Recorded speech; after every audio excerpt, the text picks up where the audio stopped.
manusia lebih daripada menyayangi Allah, kemudian tawakal kepada manusia melebihi tawakal kepada Allah, kan begitu ya. Kemudian yang kedua adalah sihir. Makanya kita berlindung kepada Allah, wa min syarrin nafasati fil uqad. Ya, kita berlindung kepada Allah dari wanita penyihir dalam ikatan bukhul. Nah, sihir ini baru sekali sih saya bahas. Kita ulang. Bukhul itu apa? Allah. Wa min syarrin nafasati fil uqad. Kita berlindung kepada Allah dari kejahatan wanita sihir dalam ikatan bukhul. Kan gitu ya? Bukhul itu adalah media sihir. Tidak akan terjadi sihir tanpa bukhul. Bukhul itu ada yang dakhilin dan ada al-kharijin. Ada yang dari luar dan ada yang dari dalam. Contoh misalnya sihir yang datang dari luar. Contoh misalnya pakai darah. Makanya untuk membersihkan darah haidnya. Karena ketika ketemu sama orang yang hasad, yang dengki, yang benci, yang gak suka sama kita, maka dia bisa menjadikan darah sebagai bukhulnya. Kemudian kotoran bisa dijadikan kotoran itu sebagai bukhul, ya, untuk kemudian entah dimasukkan ke makanan, entah kemana-mana gitu ya, sehingga kita kena. Kemudian yang dari luar, yang dari kharij, apa itu? Dari rambut. Makanya kalau potong rambut, usahakan kumpulkan dan bawa pulang. Yang paling penting bukan takut dengan sihirnya. Yang paling penting adalah takut kalau menyakiti hati orang lain. Makanya kurang-kurangi menyakiti hati orang lain, kurang-kurangi buka-buka aib orang, karena sihir itu ada dan kita harus percaya. Bahkan di beberapa negara seperti di Libya, di Arab Saudi, itu ada polisi khusus untuk menangkap orang-orang yang bersihir, pelaku sihir. Sihir itu tidak bisa sembuh sampai bukhulnya diketemukan. Bayangkan ada bukhulnya di bawah rumah, ada bukhulnya di genteng, yang bentuknya rambut, kayak mana mau ditemukan, Bu? Susah, Ibu. Makanya itu hukumannya kalau orang sihir itu di Arab itu dikisos. Dikisos di Masjid Jeddah, dipenggal kepalanya. Karena itu dosa besar dan itu tidak pidana. Tapi sejauh ini di Indonesia kayaknya belum sih. Tapi saya nggak ngerti juga. Semoga ada. Maka intinya sihir ini efeknya bisa macam-macam. Apa kemarin efeknya? Entah kita memar, entah kita mendemam, entah suka mimpi buruk, entah kita tumbuhan tuh nggak ada yang hidup di rumah kita. Kaktus mati, semua mati, ya, kemudian kita dihantui. Kita harus percaya dengan sihir, karena ini pernah terjadi daripada Nabi Sulaiman dan daripada Nabi Muhammad. Ya, sihir itu ada. Makanya untuk menghindari sihir, kita usahanya itu defensif dulu, yaitu dengan berusaha untuk tidak menyakiti hati siapapun. Kalau ada orang hasad yang iri, jangan pamer-pamer ke dia. Makin sakit hati dia, makin kita yang susah. Mentang-mentang ada orang hasad, kita malah lebih pamer lagi. Kita cukup menampakkan kelebihan kita kepada orang yang support dan menyukai kita saja. Karena hasad ini, Bu, bahkan datang dari orang yang kita tidak kenal. Hasad, wa likulli ni'matin mahsud. Setiap ada nikmat pasti akan ada orang yang memata-matai dan hasad dengan kita. Maka hati-hati, jangan semua macam kita mau nampakkan. Ya, apalagi kalau kita punya orang yang tidak suka dengan kita. Kalau bahasa online-nya haters. Nah, ya kan? Nah, jadi hati-hati kita yang kena nanti. Ya, jadi nggak boleh. Kalau berteman hati-hati. Kalau makan, minum hati-hati. Kalau tak perlu orang tahu banyak rumah kita, tidak perlu. Kalau ada orang, kalau kayaknya teman-teman kita baik-baik, dia tahu. Kayak gitu. Ya, clear sampai sini ya. Kita berlindung daripada sihir. Apalagi langkah preventifnya, yaitu doa. A'udzu bikalimatillahi tammati min syarri ma khalaq. 1, 2, 3. A'udzu bikalimatillahi tammati min syarri ma khalaq. Ya Allah, aku berlindung kepadamu dari kejahatan semua makhluk, termasuk terlindung dari syaitan, jin jahat, ya, orang hipnotis, para penipu, buaya darat, sihir dan lainnya. Clear ya? Buaya darat. Biar ada. Darat kan? Buaya darat itu kan yang tak baik kan? Iya Ustazah. Masa muda tak tahu ya kan? Iya. Lama tahu dia. Ayo buaya darat. Iya kan? Iya kan? Nah, kayak gitulah. Kan termasuk tuh orang yang berkhianat, orang hipnotis. Kita terlindung dari itu insya Allah. Ya, binatang luar bisa, Terus, nah ini kita terlindung insya Allah. Masuk hutan, keluar hutan, jalan-jalan, baca itu. Ya, ibu suka jalan-jalan kemana lah, ibu bilang tuh Kaso, Lawang, apa namanya?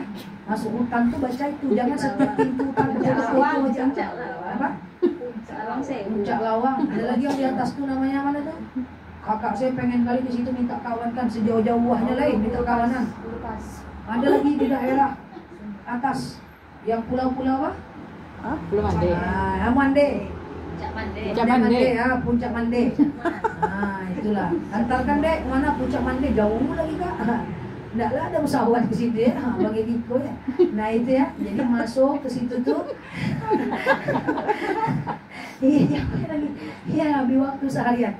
Ya, jadi yang kayak gitu tuh kita berdoa. Apa doanya? A'udzubika kalimatillahi tammati min syarri ma khalaq. Masuk hutan, berjalan-jalan, jangan setiap pohon asyik bawa foto aja, doa. Pohon asyik bawa pohon tuh kering, mau pohon tuh basah, mau dia rindang, mau cuma ranting, bawa foto aja terus ya. Bukan ibu-ibu tuh jauh sana. Batak lo kecamatan dia. Nur Rumah Wadah enggak. Sekali lupa kacamata yang biasa di siku yang hitam di hati. Oke, auzubillahi kalimatillahi tammati min syarri ma khalaq. Ya Allah, aku berlindung kepadamu dari kejahatan semua. Masuk rumah kosong juga bahasa itu, ya.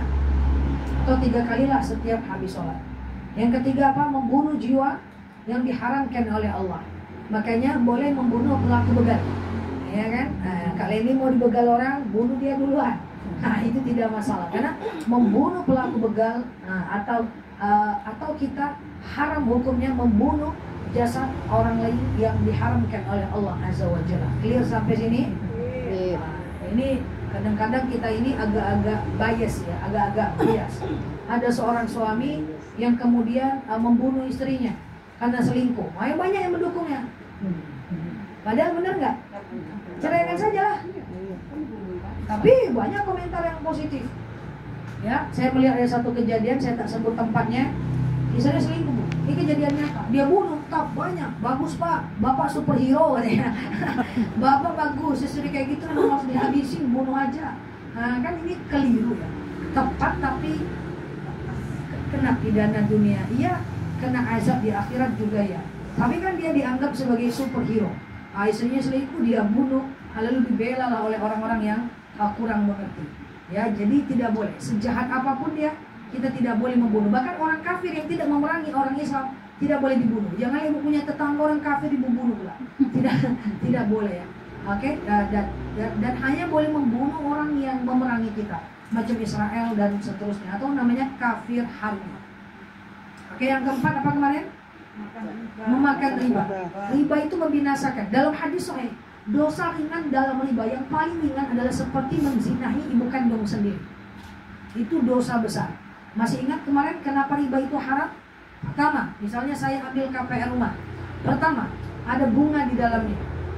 Yang kedua, kalau telat saya kena denda, betul? Dan kemudian yang ketiga, kalau saya nggak sanggup membayar, maka rumah saya diambil oleh bank dan kemudian yang sudah saya bayarkan tidak dia kembalikan. Itu bertentangan dalam konsep ta'awun, tolong menolong, pinjam meminjam dalam agama Islam.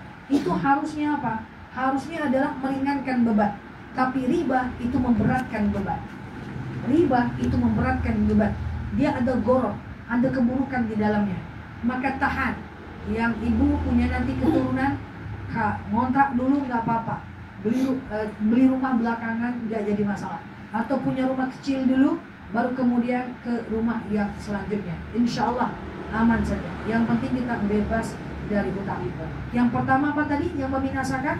Syirik. Yang kedua? Sihir. Yang ketiga? Membunuh jiwa. Membunuh jiwa. Yang keempat?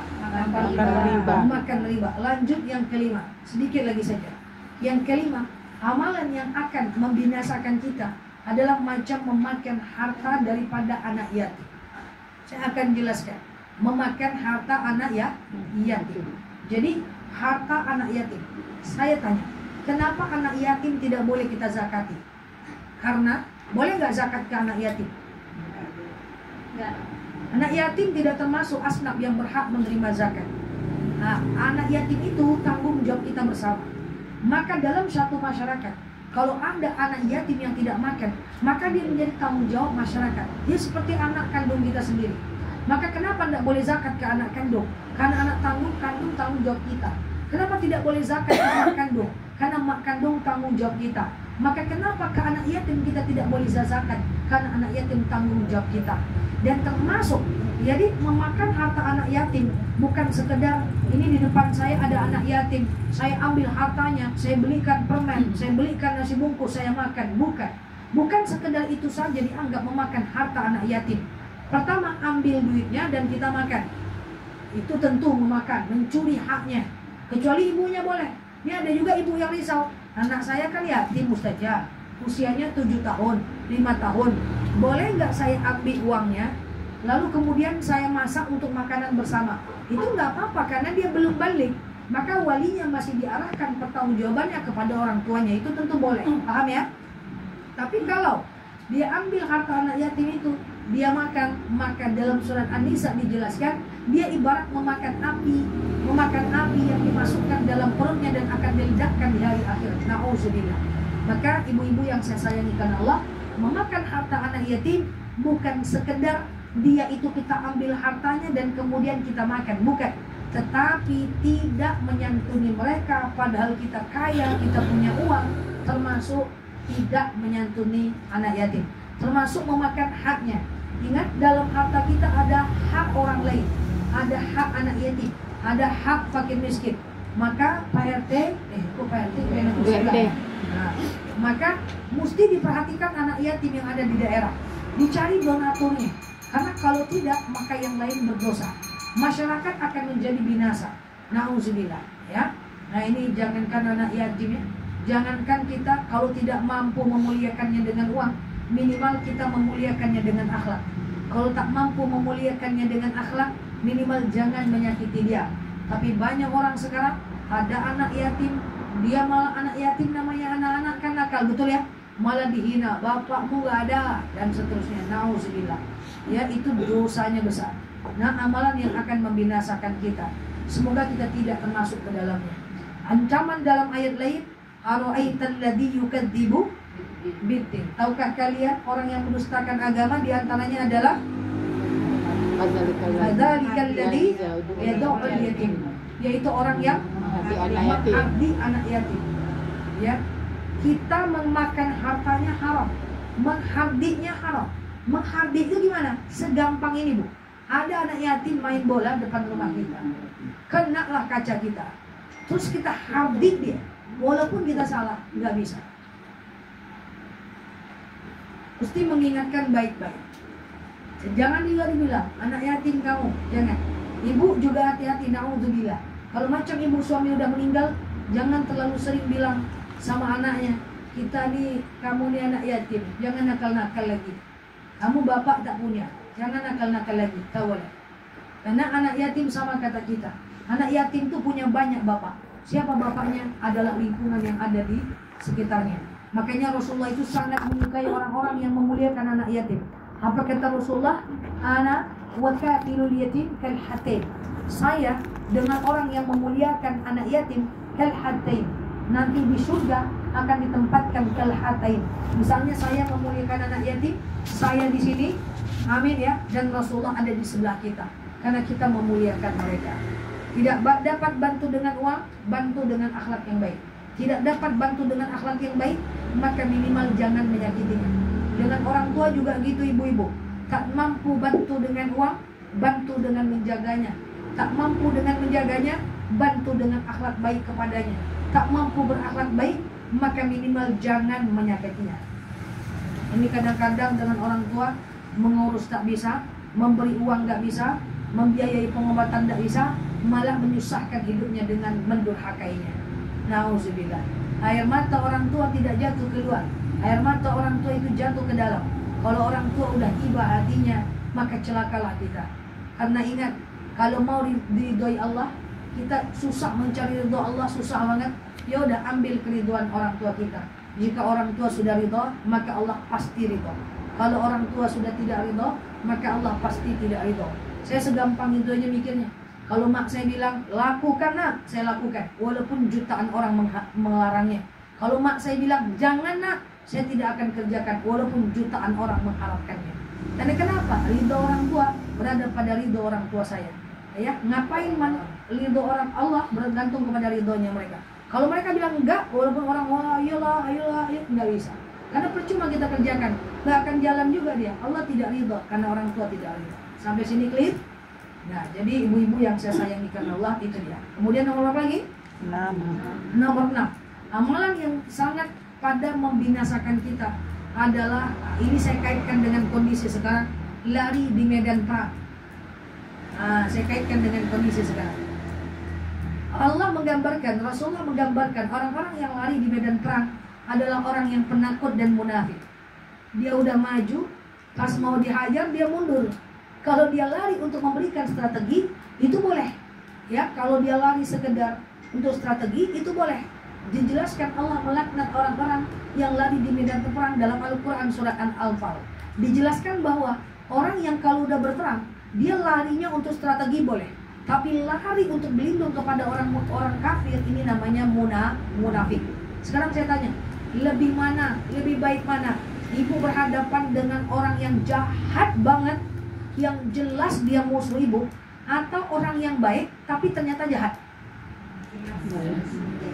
Lebih susah menghadapi orang munafik, Bu. Dia baik, depan kita baik. Dia di depan kita baik. Kenyataannya dia menggunting dalam lipatan. Susah nggak? Jelas-jelas itu nih ya. Lebih gampangnya, pada masa Rasulullah, mana lebih mudah melawan orang kafir harbi yang betul-betul memerangi agama Islam dengan orang munafik yang dia Islam tapi dia membela orang kafir, dia menyampaikan informasi kepada orang kafir tentang strategi perang orang Islam. Yang mana lebih susah? Lebih susah menghadapi orang kafir. Jadi saya mau bilang, lebih mudah melawan orang-orang yang tidak suka sama kita, jelas dia nggak suka, daripada orang yang ada di dekat kita tapi dia berkhianat kepada kita. Karena orang yang tidak suka sama kita bisa melawannya, mengantisipasinya, karena udah tahu kalau dia nggak suka. Tapi bagaimana kalau di sekitar kita ada orang-orang yang baik di depan kita, tapi akhirnya dia munafik di belakang kita, na'udzubillah. Nah, maka saya sampaikan, orang yang di medan perang lalu kemudian dia berbalik ke belakang mendapatkan pelindungan dari orang kafir, dia adalah amal yang sangat dibinasakan. Orang munafik. Apa ciri orang munafik? Idza hadasa kadzaba. Kalau dia ngomong dia bohong. Idza wa'ada akhlafa. Kalau dia berjanji dia mungkir. Idza tumina khana. Kalau dipercaya dia berkhianat, betul ya? Maka hati-hati percaya sama orang. Hati-hati. Yang menghancurkan kita kebanyakan bukan orang-orang jauh, tapi kebanyakan orang di dekat kita. Kenapa? Orang yang dekat kita semua tahu informasi dengan kita. Kalau dia tidak amanah, hancur kita. Oke? Anggotnya kuat kan? Pernah dikhianati? Pengalaman. Teman ya? Masa lalu Ya. Udah dekat sama kita sampaikan semua unek-unek kita sampaikan semua. Ujung-ujungnya kok sampai cerita itu ke orang? Kayaknya dia baik. Nah, ini orang lebih parah dibanding orang yang jelas-jelas nggak suka dengan kita. Clear sampai sini, Bu? Clear ya? Jadi kolak pisang tambah pula ubi lagi. Kolak pisang tambah pula ubi lagi. Nah, makanya saya sering bilang Rasulullah itu punya teman sedikit saja, punya sahabat sedikit saja, dan itu udah benar-benar dipercaya sebagai Abu Bakarnya. Karena dalam hidup kita ini akan ada 4 orang yang tidak mungkin tidak ada 4 orang ini. Coba ibu cek sendiri aja. Pertama, orang yang percaya sama kita, apapun yang terjadi dia selalu di depan. Contoh, ketika Rasulullah melakukan perjalanan Isra dan Mi'raj, tidak masuk akal. Kok bisa 1 detik dari Mekah sampai ke langit? Mekah Palestina aja 1200 kilo, Bu. Dari Pekanbaru Jakarta, Bu. Itu Isra, Mi'raj ke langit ke-7. Itu kan gak ada yang percaya. Siapa yang percaya? Abu Bakar. Kenapa Abu Bakar percaya? Pokoknya kata Rasulullah, aku percaya udah. Aku selalu di depan. Kalau Rasulullah sami'tu wa ata'tu, saya bela, saya percaya. Abu Bakar, akan ada orang-orang yang menjadi Abu Bakar kita. Dan di kepala ibu sekarang sudah ada orangnya. Kalau nggak ada, yang kedua, akan ada orang seperti Yang pertama tadi apa? Yang ada orang yang selalu membela kita walaupun kita tidak masuk akal. Dia selalu membela di depan kita. Yang kedua, akan ada orang-orang yang dia tidak di depan, tapi dia dukung kita dari belakang. Dia support dari belakang. Mukanya tak tampak, orang tak kenal sama dia. Tapi dia adalah support sistem kita. Itu bahasa kampung saya. Udahlah, kamu tenang, kamu sabar, kamu gini. Tapi dia di belakang aja mah. Nah, siapa dia? Abu Thalib. Betul? Abu Thalib itu kafir. Tidak ada yang bilang Abu Thalib itu muslim. Tapi dia membela Rasulullah ketika Rasulullah itu kesulitan. Support system di belakang, nggak pengen kelihatan dia.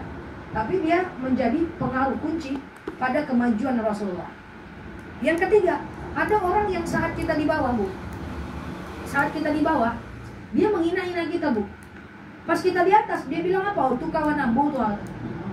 Pas kita di atas, oh itu CS ku dulu tuh. Pas kita di atas, oh itu anakku tuh. Pas kita di atas, oh itu best friendku itu. Pas kita di bawah, dia nggak kemana-mana, nggak ada dia. Malah dia nggak mendukung, nggak support, menghina kita. Pas kita di atas, wow, tuh anak-anak yang dibully saat sekolah bilang sama anak ibu, tetap belajar. Sekolah bukan untuk cari teman, belajar terus. Nanti kalau udah sukses, kawan tuh akan bilang, tuh kawan aku dulu tuh. Padahal dia ngebully tadinya, gitu ya.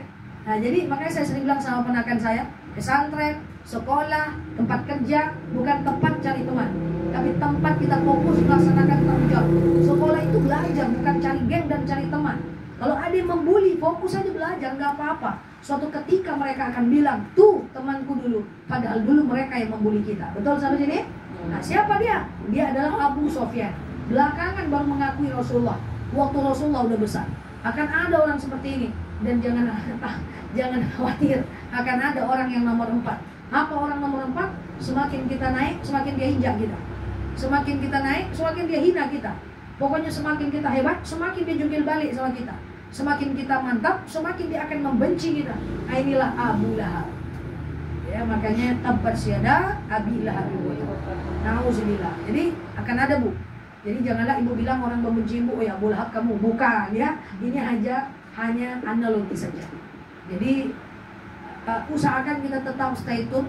Jangan berbalik kalau melakukan sebuah kebaikan. Jangan seperti pada masa Nabi, orang yang berperang terus berbelok. Hidup ini harus maju dalam hal apapun. Mau ibu haji, mau ibu umroh, masuk Hijr Ismail, jangan mundur, maju. Karena kalau mundur ibu kejepit juga kok.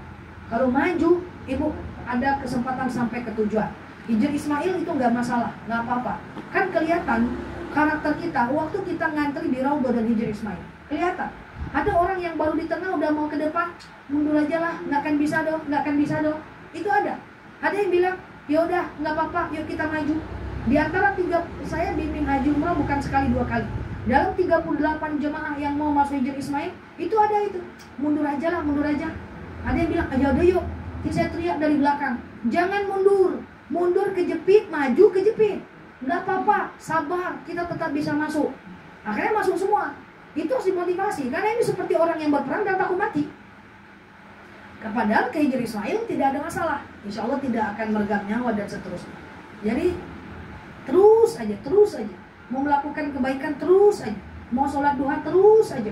Kok rezeki nggak berkurang, nggak bertambah-tambah ya, terus aja. Jangan pernah mundur. Karena kadang-kadang konsistensi itu lama baru mendatangkan hasil. Clear sampai sini? Yang kelima terakhir, yang ketujuh terakhir. Yang pertama apa tadi? Amal yang membinasakan? Syirik. Yang kedua? Syirik. Yang ketiga? Membunuh jiwa. Yang keempat? Makan riba. Yang kelima? Makan harta anak yatim. Yang keenam? Lari dari medan perang. Enggak cocok lah itu ya. Lari, ya tidak. Kemudian selanjutnya, lari dari medan perang ini, ya Allah ya, ini banyak sekali saya belajar dalam kehidupan saya sehari-hari waktu kami dakwah ke pelosok-pelosok.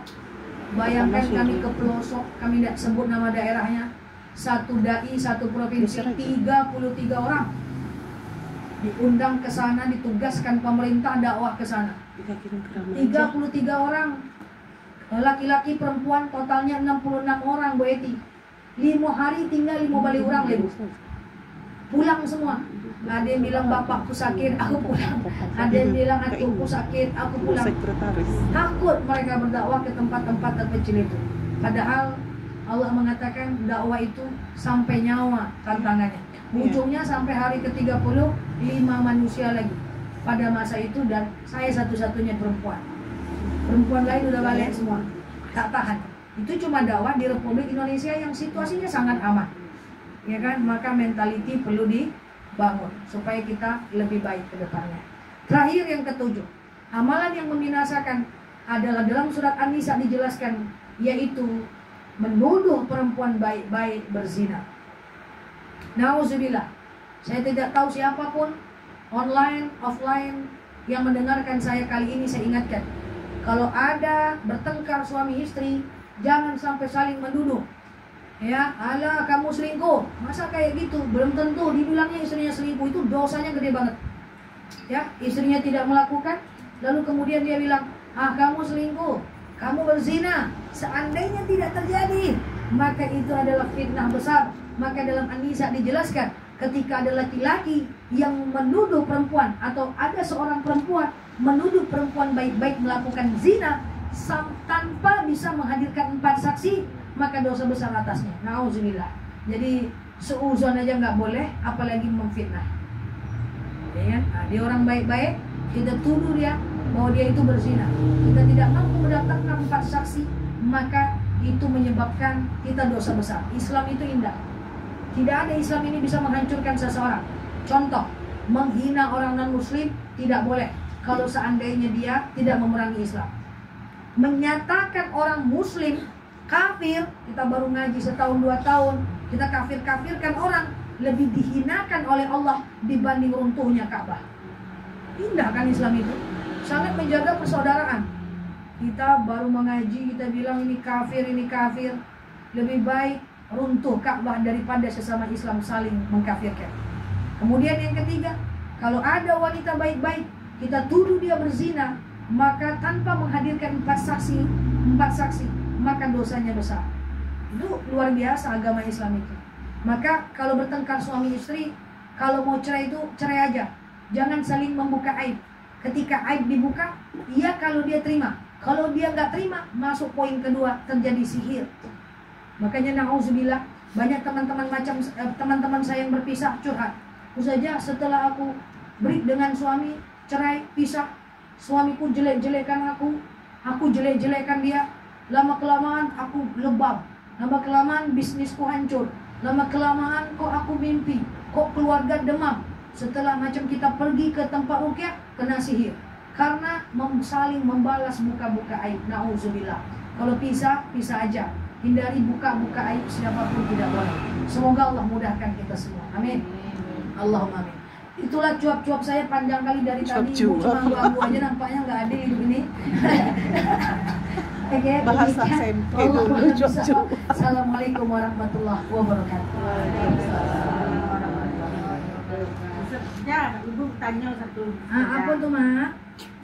Apa ibu terasa-rasa banyak panusu ke suami, tapi minta maaf nggak bisa lagi lama nikah. Lama nikah suamiku. Ayo, jadi terasa-rasa masuk dulu, awak tuh terasa-rasa mana tuh egois. Oh, mantap lo bahasa Mak ya, Iya, egois. kok egois rasanya. Jadi tahu kiki setiap hari kok. Iya. Baca rohnya minta maaf dan mampu mendosa kok. Oh, iya. Dosa Saja, itu banyak kali. Makku punya suami, Iya. tapi dulu. Nah, Iya. ini nggak punya ledo. Karena suami itu lah meninggal. Jadi terasa berdosa Jadi, setiap hari kok. Dulu tuh banyak dosa. Ya kalau ada ujung lidahnya banyakin hatinya, awak kan tak tahu. Oh iya. Kalau Kalau lu tahu, jual sampai pangkal dosa lidah. banyak. Itu sama Kalau suami, mati ya. dosa, kemampuan dosa. Kalau ada dosa dengan suami itu Dah tiada. apa? Sudah meninggal. Suami itu Sudah udah meninggal. Ya. Lalu kemudian dulu Tak kita rasa, ya. pernah berdosa, Ya, rasa tapi minta maaf udah nggak bisa. Tak bisa. Dia udah meninggal, Ya. kayak gitu ya. Kak, itu gimana caranya? Ya. Mak, masukan ke kepala buat kita semua. Ya. Kalau kita pernah punya salah kepada orang meninggal, ada beberapa cara yang bisa kita lakukan. Ah, Yang pertama, ceritakan kebaikannya kepada orang terdekat dia. Yang kedua, hatamkan Quran buat dia. Kalau mak ada waktu, daripada ngangak-ngangak saya di rumah, baca 2 lembar setiap habis sholat. 2 lembar subuh, 2 lembar zuhur, 2 lembar asar, 2 lembar maghrib, 2 lembar isya. Al-Quran. Berarti sehari 1 juz. Satu juz. Kali 30 hari 30 juz.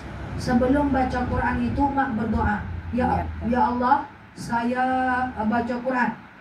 Dengan baca Quran ini lapanglah kuburannya, ringanlah siksanya, berhenti malaikat menyiksanya, atau yang elok-elok lah, pakai bahasa mak aja mak. Sudah semayang memang lagi dukun. Lah kan kalau tuh mak. Yang ketiga, bisa kirimkan sholawat buat dia mak. Yang keempat, bisa kita itu baca Al-Fatihah buat dia, udah pasti. Yang kelima, kita bisa bersedekah. Setiap kita bersedekah, doakan untuk dia. Ya Allah, saya sedekah. Dengan sedekah ini, lapanglah kuburan suami saya. Berhenti malaikat menyiksanya. Itu bisa mak. Nanti hari Arafah, doa mustajabah. Ini kan hari Senin. Hari Kamis, hari Arafah. Kalau mak cukup kuat, mak berpuasa Arafah. Nah, siang-siangnya mak doakan suami supaya dimudahkan kuburannya, dilapangkan siksanya. Nggak usah khawatir. Kalau kita sudah mendoakan yang terbaik untuk orang meninggal, semoga itu bisa menjadi ganjaran dosa kita diampunkan oleh Allah. Kan setiap kita berdosa kepadanya, harusnya waktu dia hidup kita ganti dengan kebaikan. Sekarang dia udah meninggal, kita ganti lagi dengan kebaikan yang lebih. Rasul kadang sudah semayang zuhur, subuh, rasul waktu muda, rasul banyak namanya kita memang. Tapi ibu mencari gitu. Jadi awak yang terpegang duit. Awak yang terpegang duit. Iya. Nggak mak aja mak. Oh iya juga. Yang terpegang duit tuh merasa mak gak mama pola rasanya kok kan den lah ya. Ada kamaden tentu gak capot. Jadi kini tahu kita nampak betul-betul. Iya. Nggak apa-apa mak. Lebih baik Jadi pada dia kira nanti kena sesuatu itu tanya terus tanya. Iya. Nggak apa-apa, yang penting mak udah banyak istighfar dan melakukan yang tadi mak. Insyaallah Allah Maha Pengampun. Innallaha yaghfiru dzunuba jami'a. Allah itu mengampunkan semua dosa insyaallah. Oke.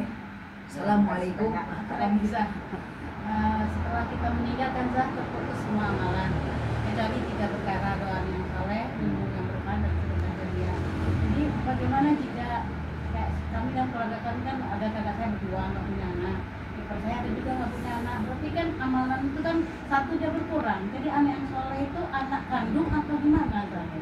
Anak yang soleh bisa anak kandung, anak orang yang kita angkat, atau anak yatim yang kita santuni tumbuh jadi anak soleh. Doakan untuk kita nggak putus asa. Ya anak asuh. Atau kalaupun kita nggak punya anak asuh tapi kita macam punya anak yatim yang kita besarkan, atau walaupun nggak tinggal sama kita, terus anak itu kan berdoa dia supaya emak saya begini, yang merawat saya begini, insya Allah dapat. Kalau nggak punya sama sekali, Zah? Kalau nggak punya sama sekali, perbanyak amal. Banyak cara masuk surga. Alimatus Sa'diyah nggak punya siapa-siapa masuk surga juga. Bisa masuk surga dengan ibadah, bisa masuk surga dengan harta yang kita sedekahkan, bisa masuk surga dengan ilmu yang kita sampaikan. Allah alam bisa. Cukup. Assalamualaikum. Apa? Oh jauh di belakang. Nanya ke aja boleh ya. Ini Zah, pengalaman apa? Sebenarnya saya udah belajar memaafkan, udah mengerti semuanya lah. Cuma satu sih Zah, sampai sekarang tuh Dengar, Zah. Kakak jangan ganggu Kak. Usaha untuk memasuk atau memperbaiki diri sama keluarga saya sendiri. Kalau dia baik